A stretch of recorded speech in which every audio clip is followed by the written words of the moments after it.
Sveiki, noriu pasidalinti kelionę. Važiuoju į labai įdomų susitikimą su Exotic Sos.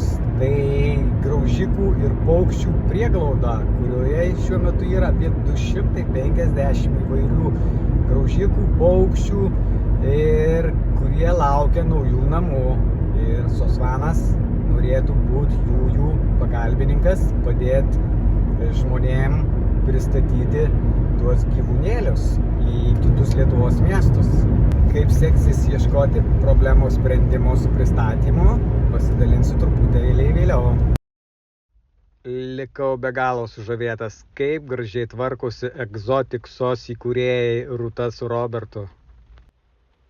Gyvenimas nenuspėjamas, nežinome, kas bus rytoj, ir jeigu jums sukris tokia situacija, kad jūs nebegalite toliau laikyti gyvūno, nebijokite kreiptis į Exotic Sos arba į Sosvaną.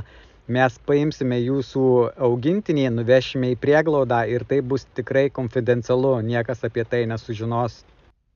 Ši prieglauda egzistuoja iš Rūtos ir Roberto meilės gyvūnams ir gyvūnų mylėtojų paramos. Jei nesi abejingas gyvūnams, prisidėk ir tu.